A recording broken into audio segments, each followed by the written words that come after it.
Hello everyone, today is 18th of March. My name is Sahil and welcome to the newspaper analysis. Guys, first of all, let's have a look on today's GS folder. Today we'll take a quote from the father of the nation, Mahatma Gandhi ji.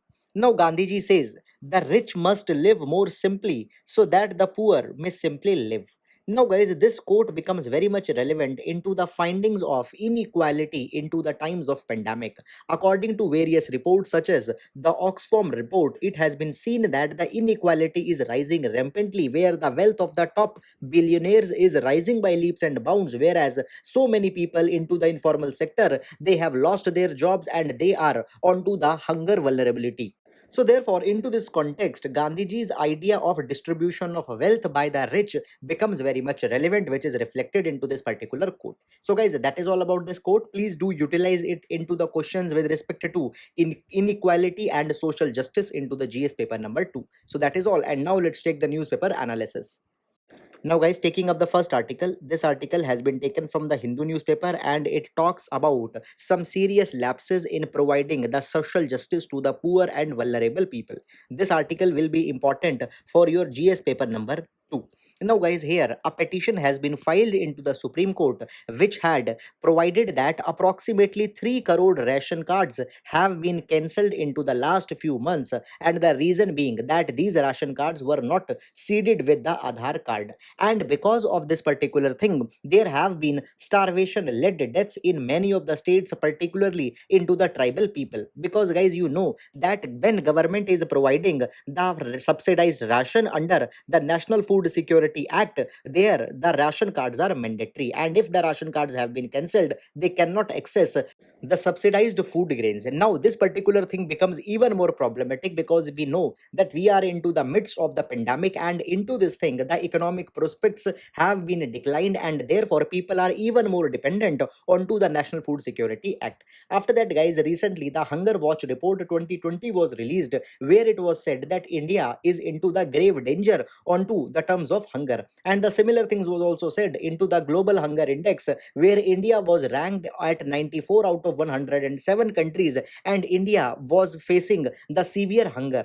Moreover, apart from all these factors, the Supreme Court has also made very much clear into the Aadhaar verdict that there cannot be any insistence onto the Aadhaar card for the statutory entitlements, that is, the entitlements which are being given by the law. Now, the subsidized food grains are to be provided by a statutory act, that is the National Food Security Act. So, therefore, just because the ration cards are not seeded with Aadhaar, the ration cards cannot be cancelled, and it is going against the Supreme Court's judgment. Moreover, when we talk about these 3 crore ration cards that have been cancelled, much of they belong to the tribal people, and into the tribal areas either the Aadhaar card altogether have not been made, or due to the connectivity issues they have not been seeded, and therefore the tribal peoples are suffering. Now guys, the government has also provided a counter argument into this particular direction. First of all, government had said that the seeding of Aadhaar with the ration card is a state's responsibility, and if the ration card have been cancelled, it is on to the state's end. So rather than coming to the Supreme Court and challenging the center, the respondents should go to the state government. Moreover, they should approach to the grievance redressal mechanism which has to be constituted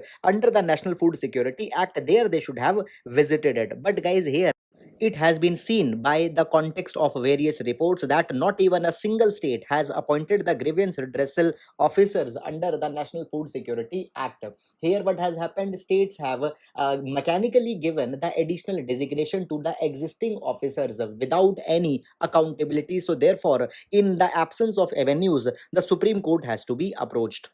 Further, guys, we can also take one more reference into this context. Guys, there was the Swaraj Abhiyan court ruling that was given by the Supreme Court in 2016. Here it was provided that the proper implementation of Food Security Act includes the social audits. Then there needs to be the vigilance committees which are to be established, which can take the time to time grievances of the people. And further, it was provided that there is even enhanced accountability of the state into the times of drought and all such kind of conditions. And here we can see that no such direction which were given under the Swaraj Abhiyan is being followed. So this could also be one of the dimension into this particular article. So guys, that is all about this. I hope that you have understood it. Guys, please do include it even in your essays. So that is all about this article, and now we'll move to the next article.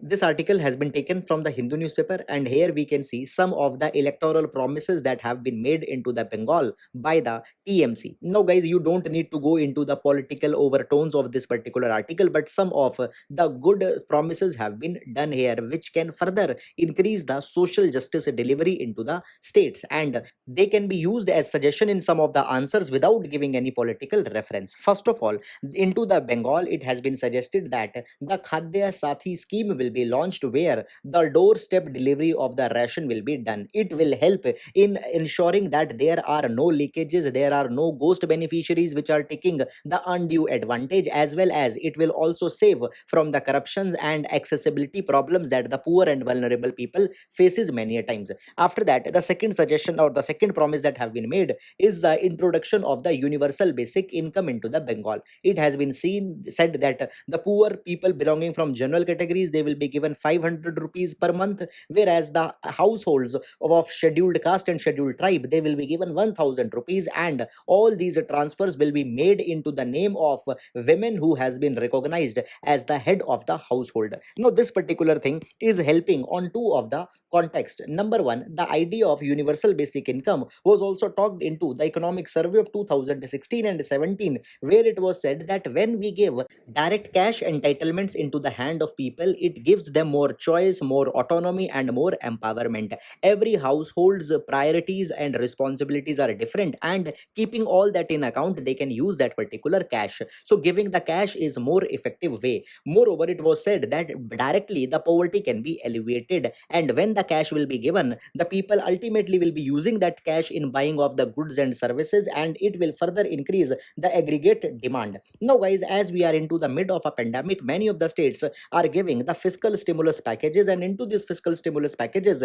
direct cash transfers are there. Even the Joe Biden has cleared such kind of a bill for the US also. So, into the same line, into the pandemic, such could be a good and important thing. After that, as the women are directly being given the money, it also recognizes the women's role, and it undermines the patriarchal notions into the India which are very much prevailing. So, guys, these are some of the good electoral promises that have been done. You can utilize it into your answers without making it giving a kind of a political reference. Further, guys, there is also one more initiative that has been talked about, that is introducing a student's credit card, and this student's credit card will be having a limit of 10 lakh rupees, and at the 4% of interest rate, such money can be used for attaining the higher education and all such kind of expenditures for the education. It will help in increasing the gross enrollment ratio into the higher education, because many a times it has been seen that due to unaffordability, people drop from the higher educations. And guys, increasing the gross enrollment ratio into the higher education is also a priority into the national education policy of 2020. So, guys, this is all about this particular article. Please do utilize it in your GS paper number 2 answers. So that is all about this article, and now we'll move to the next article. Now, this article has been taken from the Hindu newspaper, and it talks about recently signed BrahMos missile deal that India had done with the Philippines. So, guys, a few days back, what had happened? An implementing agreement with the Philippines have been signed, which had operationalized the sale of defense system to the Philippines, and essentially the BrahMos cruise missile will be exported by India to the Philippines as a part of this agreement. Now, guys, this thing is important. Why? Because it has recognized India's export potential. Now, when we talk about the BrahMos missile, it has the huge capabilities. And first of all, let's see some of the details with respect to the BrahMos missile. So, the development of BrahMos started into the late 1990s, and now it is being manufactured by the BrahMos Aerospace Limited, which is a joint venture between the DRDO of India and the Joint Stock Company Military Industrial Consortium NPO Machinostroyenia, or simply it can be called as NPOM. So, in a nutshell, it is a joint venture between the India and Russia. And when we talk about its capabilities, then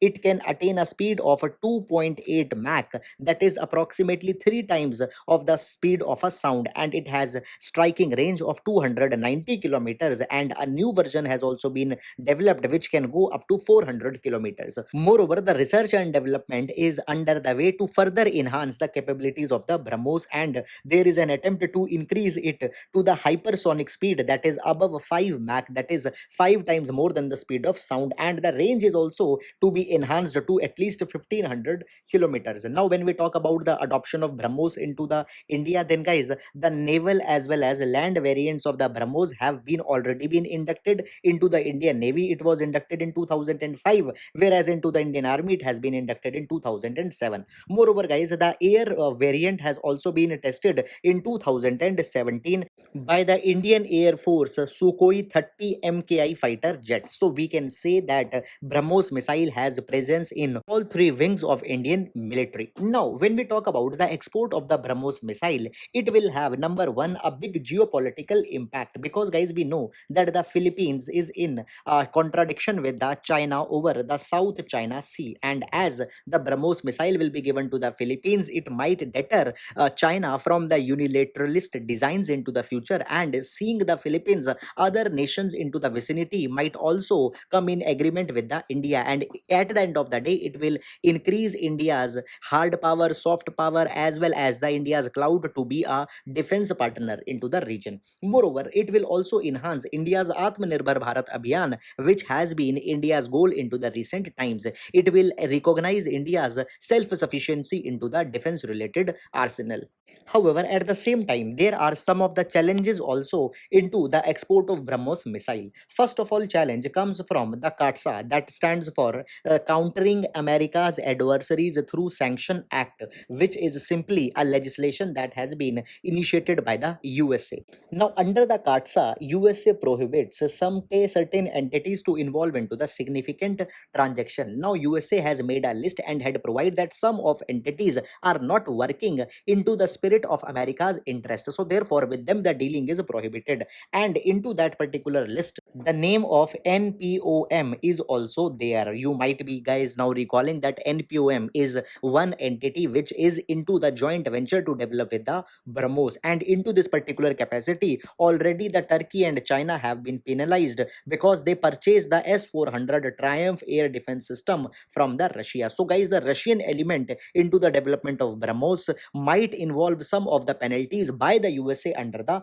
CAATSA. After that, the second problem that comes is onto the front of the financing. Now, the elements of the BrahMos missile are very much expensive, and right now when we see the countries, they are ravaged by the COVID-19 pandemic, and they might find it difficult to purchase such an expensive defense system. Now guys, into this particular direction, India has also offered a 100 million line of credit to the Philippines if they are interested in purchasing just one battery of BrahMos, which consists three missile launchers with 2 to 3 missiles in each of the tube. Now guys, when we talk about the BrahMos, it is a very important deal for the India, because it will be setting the tone for the future also, whether India can emerge out as a defense exporter or not. So that is all about this particular article, guys. I hope that you have understood it, and now we'll move to the next article. This article has been taken from the Indian Express newspaper, and it talks about leveraging the growth potential of the MSME sector in India. This article will be important for our GS paper number 3. Now, it has been said that right now India is in dire need of growth, and obviously the growth into the India should be coming from the manufacturing sector. As you all know that manufacturing sector has the potential that it can give the employment to so many of them people. And when we talk about the manufacturing, obviously the MSMEs are a very big player, because you know that into the exports as well as into the manufacturing, the MSME contributes a significant proportion. So right now the MSME reforms are very much needed so that they can bring the growth in India. And therefore MSMEs are to be automated, but not only the automation into the MSME is needed, rather an entire digital empowerment into the MSME is needed. Now, what is digital empowerment? Here it has been said that these MSMEs and their products are needed to be linked with e-marketplace. Now guys, e-marketplace is simply, let's understand that we have the Amazon. Onto the Amazon, the goods have been listed by many of the sellers and artisans from the tier 2, tier 3 cities. Now their goods are getting a very big market. So therefore, into this line, the designated attempts are needed to be made so that such marketplaces are created where all these MSMEs MSMEs, their goods are listed. Either a new platform can be created for them, or the existing platforms can also be leveraged to list the products of these MSME, and they can substantially provide the market and can enhance the turnovers. But at the same time, there are some of the challenges into this particular quest. Let's see these challenges one by one. Now, the first issue comes is that the ease of doing business online is not very much robust. Now, the sellers who are selling their products onto the e-commerce marketplace, they don't get the advantage of the GST threshold exemptions. Now, guys, the people who are selling the goods offline, if their turnover is less than 40 lakh rupees, they get an exemption. But for the online, such provision doesn't exist. Then the second issue comes is with respect to the definition of principal place of business. Now, guys, the offline businesses, they need to tell that what will be their primary place of business, but into the context of online sales, there cannot be any one principal place of business. So this definition of physical principal place of business needed to be changed, and in this place, the place of communication is needed to be introduced. Then thirdly, there is a need that the MSMEs should be provided with a hand holding support. The government needs to initiate the programs that how the entire e-commerce entities work, and the expertise are needed to be given to the MSMEs so that they can take the advantage of the e-commerce. After that, there are some of the tweaks that are needed into the schemes and incentives that are existing for the MSMEs. See, if there are the offline MSMEs, they are getting the huge number of advantages, but they are not still tweaked for the online MSMEs, and they are needed to be changed. Then, guys, fourthly, there is a need to build the infrastructure, both the physical infrastructure as well as digital infrastructure into the country, so that the accessibility to the internet, to the e-commerce is very much easy. Then fifthly, it has been provided that the skilling policy of government is needed to be changed, and as under the Skill India mission, government is providing the new age skills. The skills with respect to the e-commerce is also to be provided to the workers so that they can be enrobed into the times to come by the MSMEs who are doing their business onto the e-commerce. Then there are also the steps that are needed to be taken to increase the exports of the goods via the e-commerce. Certain goods are to be identified which can be exported, the countries where they can be exported, and into that particular capacity, the tie-ups are to be provided between the manufacturers, the logistic companies, the export promotion councils. Even the Indian Post can play a very significant role, as they can be the facilitators of the physical transportation of the goods. So such kind of tie-ups are to be provided. And guys, into all this particular line, there is an urgent need that entirely a new MSME policy focusing on all these aspects is to be unveiled by the government of India. So guys, that is all about this particular article. I hope that you have understood all the obstacles that are there. So that is all about this article, and now we'll move to the next article. Now, guys, this article has been taken from the Hindu newspaper, and here we can see one of the suggestion that has been made into the Rajya Sabha. It stands with respect to making a legislation where the Facebook, Google, and such kind of platforms are compelled to pay to the print as well as news channels if they are using their content, or if they are showing the news which have been covered by such kind of channels as well as newspapers. Now, guys, we have seen into the past few days large number of articles into this line that around the world such kind of demands are being raised, and recently even the Australia had enacted a legislation where it has provided that the tech giants such as Facebook and Google, they have to pay to the local media creators if they are using their content, and so on to that particular line. In India also the demands are being made, and this particular proposal has even been appreciated into the Rajya Sabha when it has been raised. Now, we need to see into the times to come whether actually India brings up such kind of legislation or not. So, guys, that is all about this, and now we'll move to the next article. Now, guys, this article has been taken from the Indian Express newspaper, and just as a reference point or a case study, we can utilize it into our answers related to the social justice in GS paper number 2, as well as into the diversity in GS paper number 1. Now, what has happened around the world? There are the demands that are being raised that the same-sex marriages should be recognized. Even in India, also such demands have been made. And guys, into the same direction, even the Delhi High Court had sent the notice to the center in 2020. Now, what has happened? Into the Japan, a landmark ruling has been made where a district court into the Japan has ruled that the country's failure to recognize the same-sex marriage has been unconstitutional, as it goes against the constitutional guarantees where the equality as well as the prohibition of discrimination has been talked about. No, guys, such a ruling by the Japan is a kind of a headway for the rainbow revolution that is being carried around the world, even into the Asia. When we talk about Asia, Asia is supposed to be a people of conservative mindsets where such kind of unions have largely not been accepted. But guys, a kind of a normalization is coming even into the Asia, as we can see by this particular kind of judgment. Guys, please do utilize it into the context of references if you are writing an answer onto the LGBT rights. So guys, that is all about the today's newspaper analysis. I hope that you have understood it. So that's all for today. Thank you so much.